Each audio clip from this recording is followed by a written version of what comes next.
Coming up next on Headline Humboldt, the California Democratic Convention meant to position candidates for the upcoming D.C. Senate race, as well as for down-ballot races for state Senate and Assembly, among other things, got shut down for an evening this past Saturday due to protests by activists decrying the war in Gaza.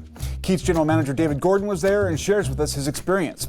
We'll also speak with local Democratic delegate Stuart Altschuler, a Jewish man who was at the event and engaged with those protesters, having what he describes as a moving conversation. Coming up now on Headline Humboldt.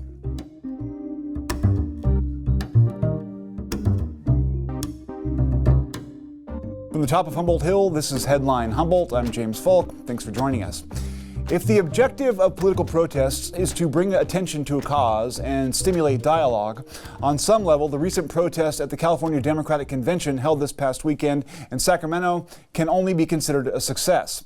The protesters got their voices heard, shut down regular business for at least a time, and focused people's attention on what they consider to be an unjust war in Gaza between the Palestinians and Israelis, a war that they believe the U.S. is sponsoring through its ongoing relationship with the Israeli government. Whether the demonstration changes any minds or makes any real difference in U.S. policy remains to be seen. They did manage to make the speeches of several Senate candidates hard to hear, shouted one candidate down entirely, and then made it impossible for business to continue on Saturday evening.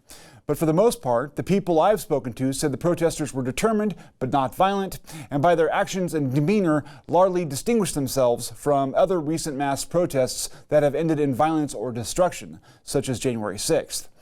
As we've mentioned on this show before, the conflict in Gaza at this moment is complicated and horrific, with history and cultural biases playing a major role in how people read these events. I'm not advocating for this protest, nor am I condemning it. I will say that when issues arise that many as a group feel are emblematic of a deeper existential crisis, one that can't wait for regular order, then what happened this past week in Sacramento is a good example of forcing the conversation without the use of actual force. KEET General Manager David Gordon was there and described his experiences. And so we were sitting up in the upper lobby, and we heard the shouting and the drum beats and then the chants and things, and it was off in the distance. And I thought, well, okay, they're here, and they've been around all day today. And the chants were, you hear these kinds of chants at any kind of protest that you go to, and flag waving or banner waving and all this kind of thing. So we watched them come by, and they kept coming, and they kept coming. And it didn't seem like to us that they were going to leave anytime soon. So it's like, okay, well, we'll just kind of sit here and see where this is going, because they were going toward the large ballroom, which is where the rest of the voting was going to take place, and some of the caucusing was going to be some of the meeting rooms right up there next to it. But then we saw some of the security folks come through, and they were saying to other folks and said to us, if you want to be escorted out of the building, you need to come with us right now. Escorted out of the building, okay. Then they said, we're going to lock the building down. So if you want to get out, you need to come with us now. We thought, okay, that's a little bit more serious than what we thought it was. And so we did, and we went through the display, where they have the display booths where people are set up, like the California Faculty Alliance and all that have all their stuff. And we were telling those folks to get out, because people didn't really know. If you were in another part of the building, you really weren't necessarily aware that this was happening over here. We did not see any kind of violence. We did not see any kind of, really aggressive confrontation or anything like that. It was simply people who were there expressing their opinions, trying to get some headlines and attention, which they did. And then we moved further away. The more police we saw coming in, the closer we thought it was going to get to, whatever action they thought they were going to have to take. We didn't really want to be caught up in the middle of that, so we started moving further away. And we finally left the area, and what the word came later was, when the folks were asked to disperse, they did. They went home. California Democratic Chairman Rusty Hicks, who lives in Arcata and just recently announced his own candidacy for state assembly, criticized the protests and said that any party officials found to have helped the protesters will face repercussions.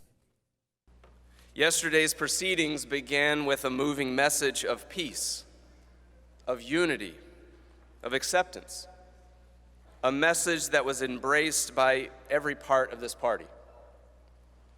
Throughout the day, delegates and participants alike honored the spirit of that message by engaging one another in peaceful community and respectful conversation.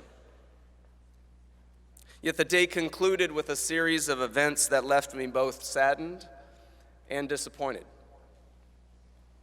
In the late afternoon and into the early evening, a large number of non-delegate folks entered the convention center and occupied a number of spaces throughout the venue. Delegates and participants were temporarily unable to freely move throughout the convention center. Two young security agents sustained minor injuries, and attendees, particularly our Jewish delegates and guests, were openly intimidated and harassed. The evening's meetings and events were canceled to restore order to the venue and to ensure the safety and security of all. The party has already initiated a thorough investigation of yesterday's events and will take appropriate action. And I want to be clear that any delegate who actively participated in or aided in the furtherance of those activities and events in violation of our party's code of conduct will be held accountable in accordance with our party's bylaws. I'm now joined by Stuart Altschuler, who was a delegate from Humboldt County at the convention. He's also a Jewish man and engaged some of the protesters during the protest in a conversation, and we'll get there. But let's, if we don't mind, start with what you were doing when this really started to get off the ground and how you felt, that sort of thing. Well, first of all, I love being at these conventions. It's just like you see in the movies, you know. Yeah. People cheering and Electric protesting. atmosphere. It's wonderful. And participating in the democratic process for me is like part of my history, going to college between 1968 and 72 when movements were unfolding everywhere. So protests are nothing new for you. So it was a break in Saturday, and it was about 5 o'clock, and I didn't have my next caucus, the LGBTQ caucus, until 7, and I was exhausted. So I sat down in one of the more comfortable chairs in a lower lobby, and a big escalator and a balcony at the next level. And the next thing you know, I'm hearing chants going on from inside the building and up on the balcony area, and flags, and the crowd just kept getting bigger up there. And then a parade behind me, this big glass wall and doors where people would come in and get searched, came down J Street, I think it was. So on the outside, though, yeah. On the outside, but there were hundreds of people out there, Palestinian flags, kids to adults, okay? And they started making noise, and at a certain point I got up, and it was one of those moments that you say, how do people just know to put on their video cameras when on their phones? Something said, start filming this, Stuart. So I got up and I started panning and what have you. Someone came running down the escalator and got past the security guard and got one of the doors open, so that got them flooding in.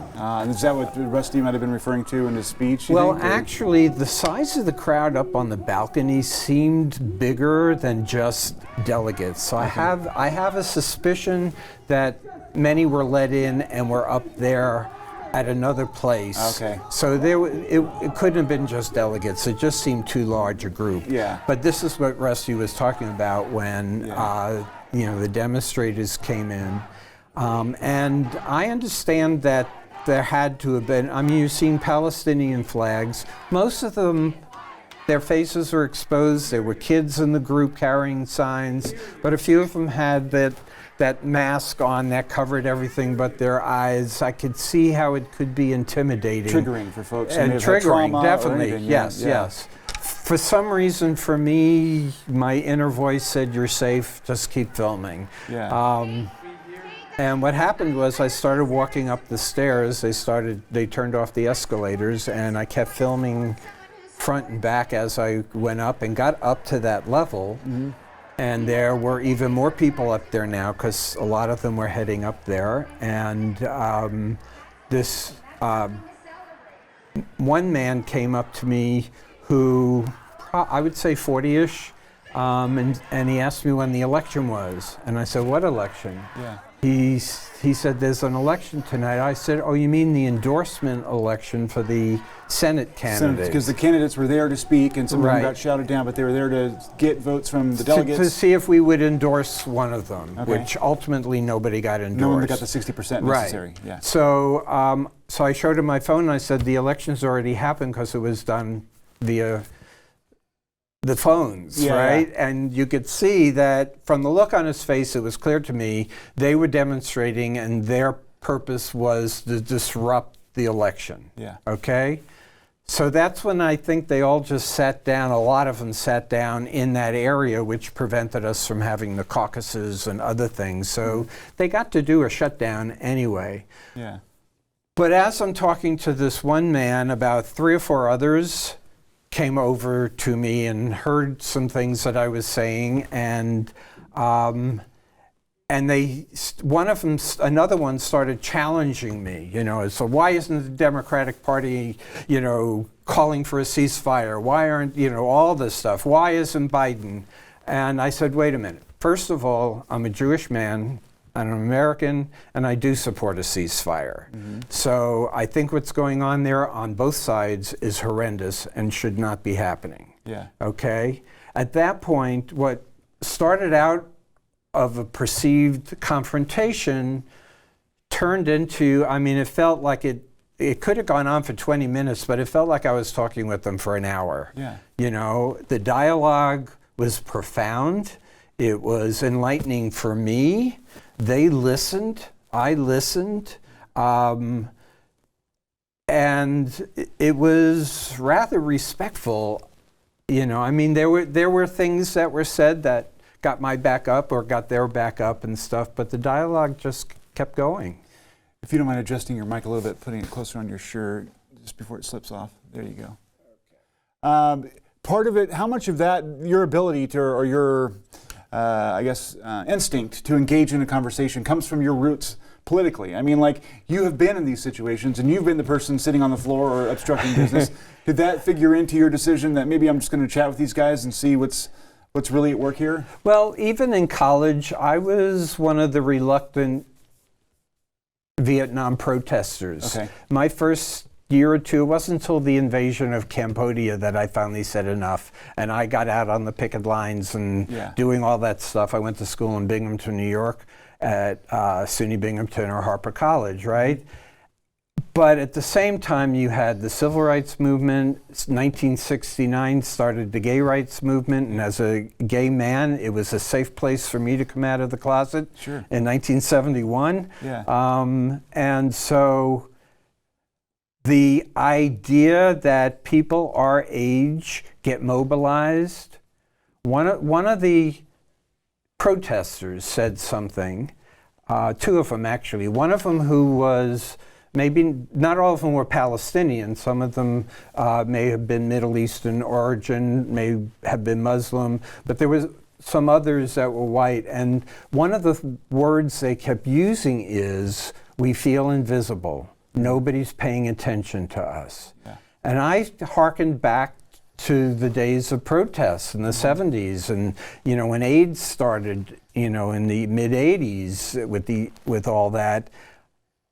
We protest because we feel invisible. Yeah. We protest because we don't feel heard and nobody's listening to us. Yeah. I know that's what ACT UP did, and most of us did during the AIDS epidemic. I know that's what was going on. The women's movement, women got out there and say, we are here, and we're not going anywhere. The LGBTQ community got out and said, we are here. Yeah. Pay attention to us, because we're not going anywhere. Yeah.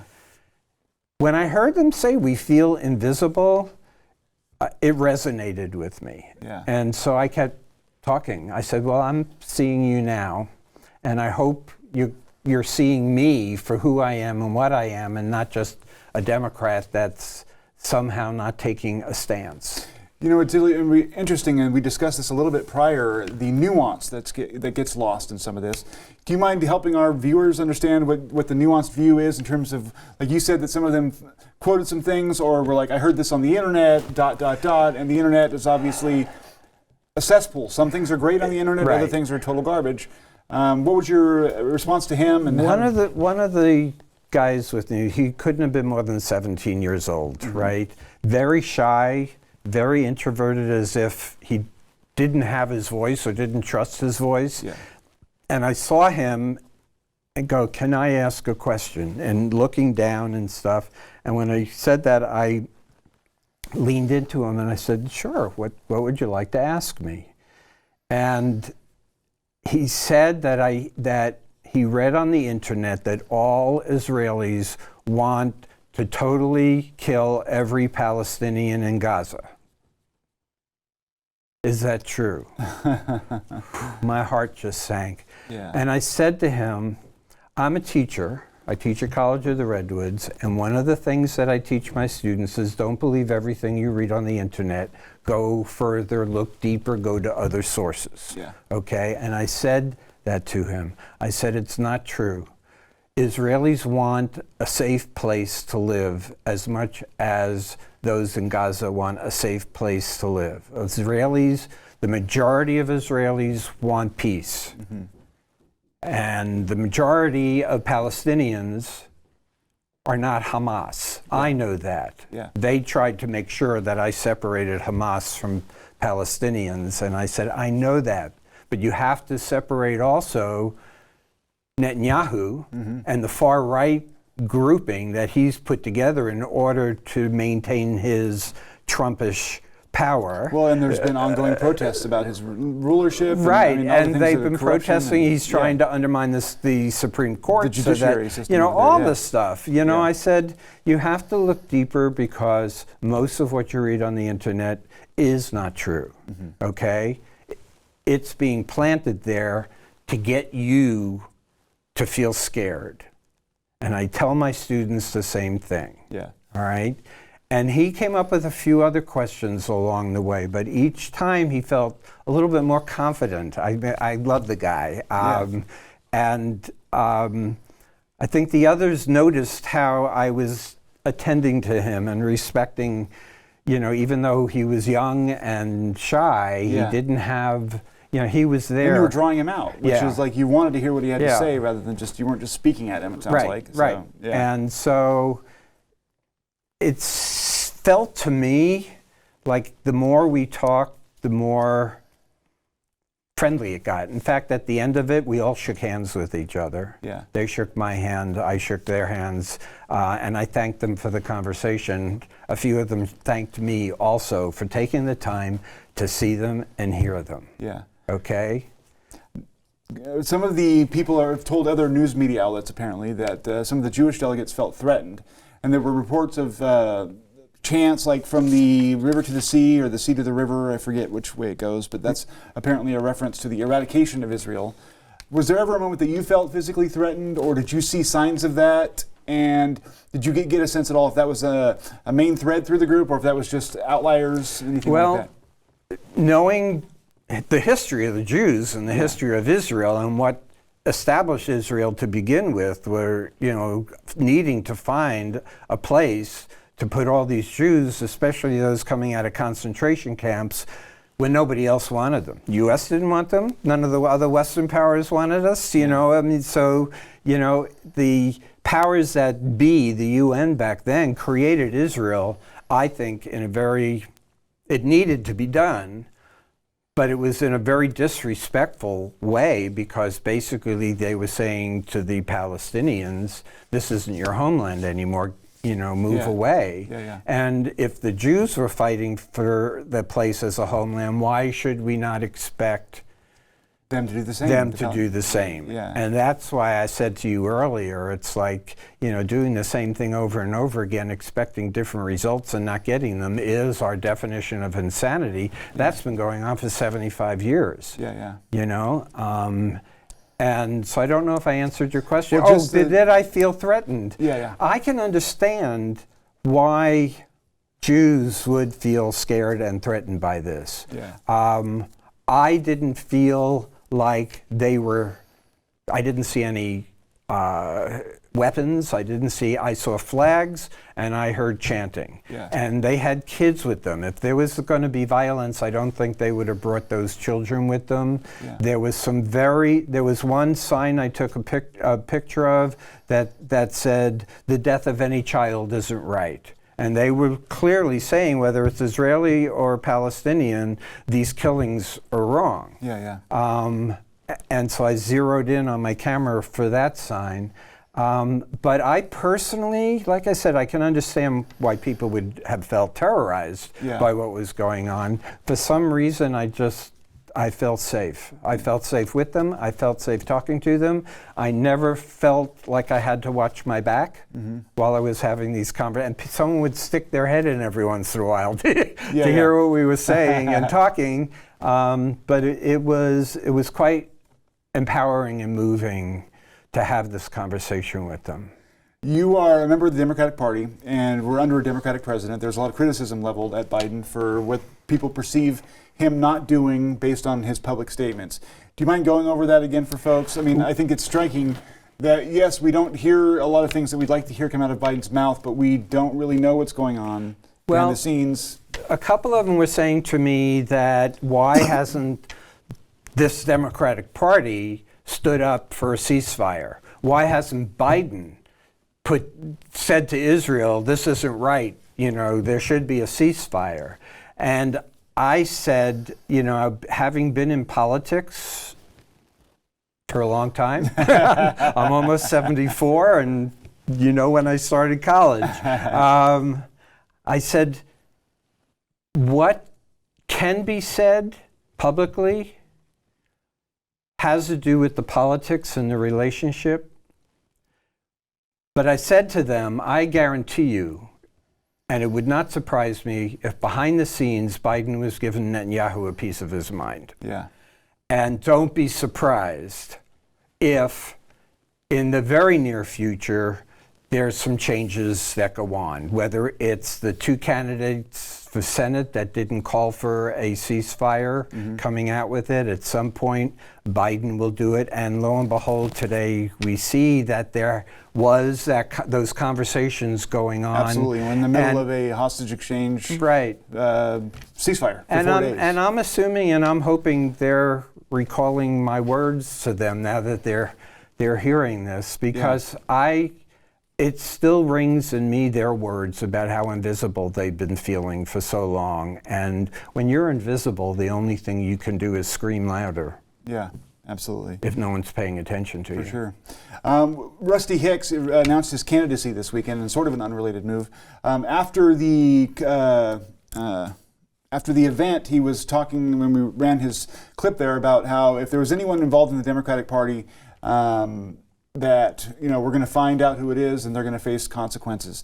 I thought maybe that was a little aggressive, but then you pointed out that you think someone may have had to actually have let them in. Can you go over that again a little bit? We mentioned it briefly. The security coming in the doors, there are only, I think, 2, maybe 3 entrances, and each time we went out or came back in, our bags were searched and we were scanned with, the metal scanners and stuff like that. So there had to have been another place where they came in. Yeah. Okay, so if you want to say it had to have been an inside job, to a certain extent, okay? But again, my experience of the Democrats going back to the 60s is that the youth lead the party. And it's hard for I mean, I understand as delegates, we sign an ethics statement that says we will respect each other, we will not do anything to disrupt the proceedings, and it's a very long statement. Yeah. And the Young Democrats, as well as the rest of us, all sign that statement and agree to it. Yeah, yeah. On the other hand, it's kind of like, I don't know how they're going to process all this. All I know is that if you're 18, 19, 20, and 21, and you have thoughts and positions, you have a different type of passion about expressing them, like we had back in the 60s and 70s, and again with the AIDS epidemic in the 80s. Once that adrenaline gets going, it's hard to stop it, especially when you believe your position is right. And again, getting back to my conversation with these gentlemen,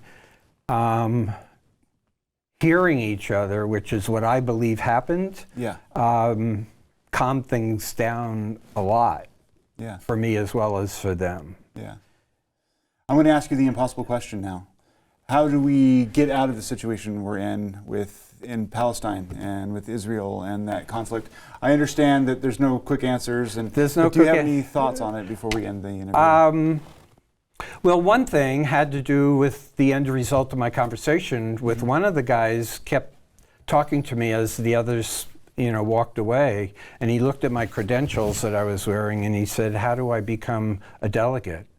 And I talked to him about central committees, and he's from Sacramento, and I said, you get in touch with the Sacramento Democratic Central Committee, and you get involved with them, and you could be sitting next to me at the next convention. And he was interested in And he was interested in that. He understood that. It was that I loved. I even gave him my cell phone number. So I said, please don't give it to anyone else. But, but there is no quick answer other than more dialogues like this. It's like, AI is going to be causing a lot more problems because it's like I said earlier, the far right in Israel and the far right in Gaza and the West Bank don't want peace. Okay, they stay in power. Takes away their reason for existing. They stay in power when there's no peace. It's the same thing Trump's doing. If there's no peace, he takes over again, God forbid. Which I think does go back to your conversation. So get involved in the process, maybe start listening a little more, and we can start to maybe hopefully extract ourselves from these kinds of conflicts. Easier said than done, though. Easier said than done, but not impossible. Absolutely not. That's it. We're out of time. I told you it would go by fast. Thank you. Thank you for your story. I appreciate my pleasure. Stay tuned. Stay informed. We'll see you next week.